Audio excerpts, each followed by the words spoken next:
Welcome to Host Springs Eternal, where we're having positive conversations about the United Methodist Church. Today we're talking to Reverend Seth O'Kegley-Gibson, who is the lead pastor of Grace United Methodist Church in Denver, Colorado.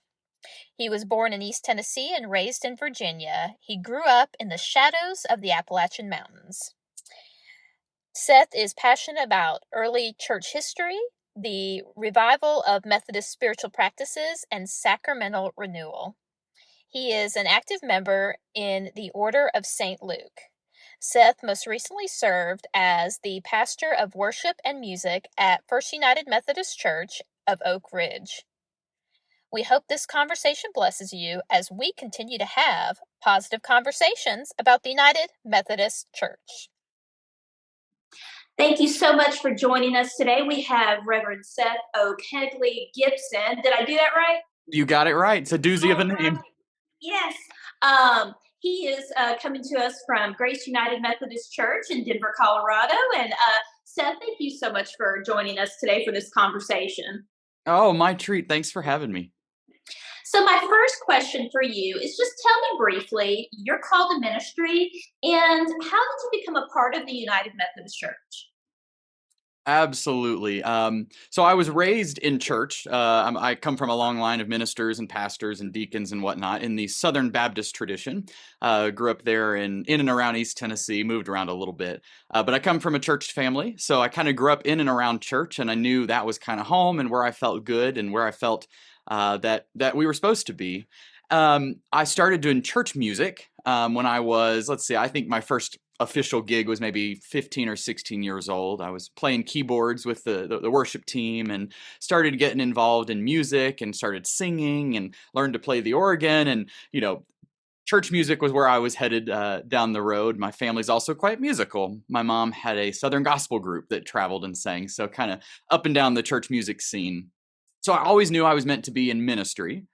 And I thought it was meant to be in church music. That was my absolute calling. So I went through that and did that. Was a Baptist choir director when I went to college, kind of, real short hour part-time gig, and loved learning how church worked, how to worship plan, working with volunteer groups. That was really great. And then a music job opened at a Methodist church in town. And I thought, well, shoot, they pay better. They have different, marginally better hours for students. I'm going to jump on it. So I interviewed and I auditioned and I got that job. That was at Wesley Memorial in Johnson City. Shout out to Wesley Memorial UMC. Lovely church. And I got in there as a job. And Natalie, I was enamored. I had never seen liturgy. I had never seen Bible studies where you got asked questions. What do you think? How does this, resonate with you? I had never heard about what Wesleyan theology of balancing what happens in the real world with what happens in the Bible, with what our faith and our spirit tells us. And I just absolutely fell in love with it. And so I not only was the music director, but I joined the church. I went through kind of a quick mini confirmation and learned as much as I could about Methodism and really dove in. And I fell in love with it from there. Had a couple different music positions after that. I went to grad school for music and had a job there, and then settled working at First United Methodist in Oak Ridge, Tennessee, with a slew of pastors, but Reverend Mark Flynn being one of them, and just fell even further in love with ministry, with church.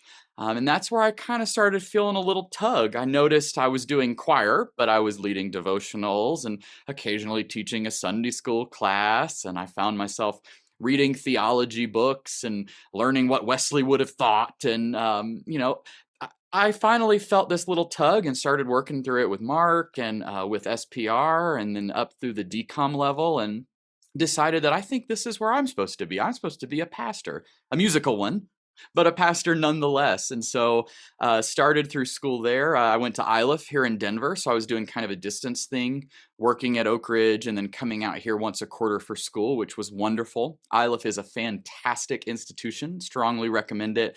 Not a lot of us Holstonians or former Holstonians made it all the way out to ILF, but a couple of us did. And it's a great, great institution. Through that process, I met my now husband and we were seriously dating. And I got word from a a friend that the decom had brought up sexuality as a concern. And so in that process of wanting to keep my credentials safe, I went through a program called Safe Harbor and moved my candidacy to the Mountain Sky Conference, which is where I serve now. And they kind of held it in trust while I finished seminary and started the commissioning process. So I got commissioned, let's see, in 2021, and then started serving here at Grace Denver in 2022. And that's how I got here. I love worship. I love liturgy. I love applied theology, how we live that in our real lives. I'm a sacramentalist. I try and not only do the sacraments, but also live them. What does it mean to be the body of Christ? And what does it mean to be baptized into this community? And how can I live those vows that I took first at my baptism, but then renewed when I joined the Methodist Church in 2012. So that's kind of how we got to where we are. So let me ask you, why do you love the United Methodist Church, and why do you choose to stay? Absolutely. Well, like I said, I had kind of a faith identity crisis coming out of a conservative evangelical denomination, knowing very well I was gay, figuring out who I was, what I was, and where I fit. And I kind of rung around the denomination list. I nightlighted some Catholic churches. I went to some Episcopal churches. I even sang at an Orthodox church in Johnson City, and I loved that. But none of it kind of just felt, it didn't check all the boxes per se. And then when I finally plugged into Methodism, like I alluded to earlier, the first one that caught me was worship. The fact that our worship is liturgical, that it's historically based, that it's relevant, that we aren't bound by restricted rules, but we take what we're given historically and we apply that to where we are today, what we need to address, what the congregation is feeling. Many a day you get into worship and everything you'd planned, nope, that's not how it's going today. This is where we are. And so worship is what caught me first. And that drew me in. And then I really got to dig into theology. And like I said, this understanding that comes to us not just from Wesley, but from our Anglican heritage in general, that faith is not a bubble. It doesn't exist in a bubble. It's not isolated. It's connected to our bodies. It's connected to our world, our communities, our towns, our cities. It's connected to the earth, nature and how that works. And having not only permission from an institutional religion, but also, the motivation and the intention to connect all those together. How your body works and how you're partaking in your community, all of those are part of faith.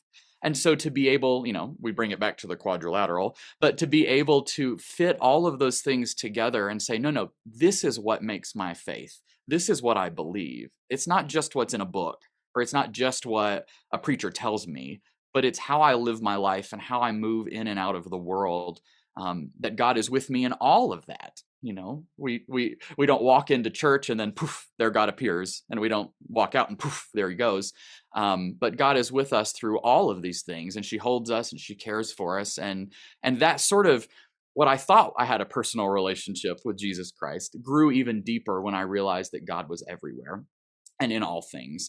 And so Methodism has, really allowed me to dig into that, how it connects with our fellow Methodists and fellow Christians through small groups, through accountability, through working with people in the rawness of our faith. Not always, Jesus loves me, isn't that good? But I'm having a terrible day. I don't feel like God's anywhere. And, people that are there saying, you're right, it feels that way sometimes, but here's how I know God is. So the small group aspect and the accountability with our fellow Methodists and fellow Christians, all of that together has just made me fall in love with this Methodist expression of Anglican heritage, of early Christian theology of Jesus love. Well, you said all that in a nutshell.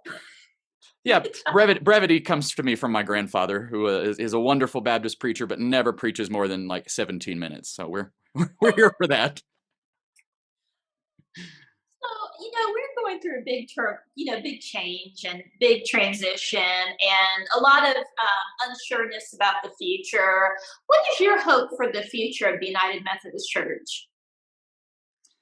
Absolutely. I feel like part of the journey of being able to serve that I've gone through is kind of on the front line in many ways.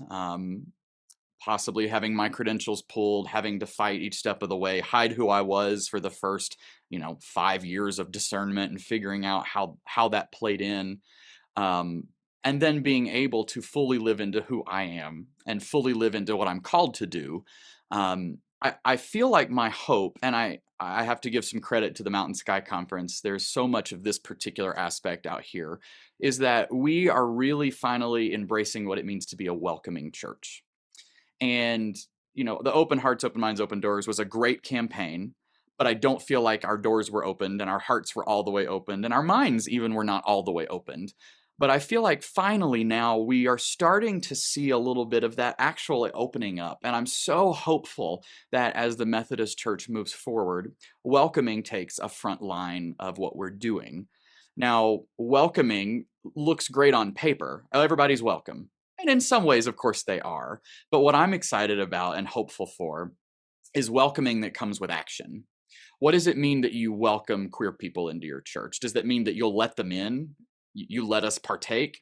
Or does that mean that you create intentional spaces that are set up for our queer youth and those who are wrestling with their sexuality and don't understand how faith and sexuality go together? We we have to do the work of creating those welcoming spaces. Okay, what about welcoming our Christian siblings with disabilities? You're welcome when you park in a different lot and you roll your wheelchair, here and there and take that out. Okay, what does it mean to be welcoming for persons with disability, for our neurodivergent siblings? How can we make worship something that is accessible to everybody, not just our way, but we let people in? So as we continue to do this work, same with racial justice, we welcome all races. Okay, what does that mean? Do we interact with cultures that aren't like ours? Do we make space for other expressions of joy and other expressions of grief that might not match our cisgender heterosexual white understanding of those emotions? And so I'm really looking forward to continuing that hard work and learning how the Methodist Church can really be a welcoming denomination and a welcoming place for people of absolutely all types.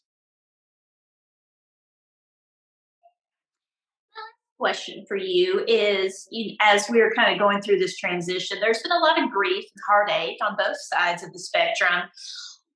If a person who is a clergy person or a lady person came to you today and said, Seth, I'm just discouraged and I just need to pick up a word of encouragement, what would you say to those individuals? Yep.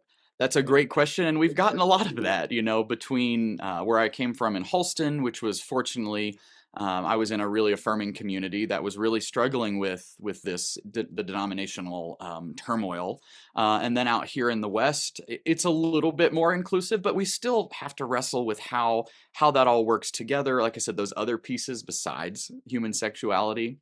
And so I always want to remind people that the church is made of people and that sometimes people hurt other people. However, through all of this, and this kind of harkens back to why the Methodist Church was so meaningful to me, um, is that God is always with us. And that even in this wrestle, even in this struggle, when we're up against forces of evil and injustice, when we are wrestling even with ourselves, what do we believe? How do we fit into this picture? Where does my church fit? What is the vote going to look like? That God is with us and God holds us. And in the process of saying God welcomes and loves everybody, we have to acknowledge that God welcomes and loves everybody, whether they believe like we do or not. And so I always try and, focus meetings and focus task forces and councils and this and that to remind us that God is in the room and God is working through each and every one of us. And I love that because I'm going to mess up. I'm a human, but God is right there with us to make sure that when we do, or if we do, props us back up and helps us to love other people to the best that of our abilities as God provides those for us. So God is always with us and we are not alone. Thanks be to God. Well, thank you, Seth, for joining us today. And thank you for those who watched. I hope this conversation blessed you as much as it blessed me. Thank you again, Seth. Oh, absolutely, Natalie. It's so good to see you, and take care.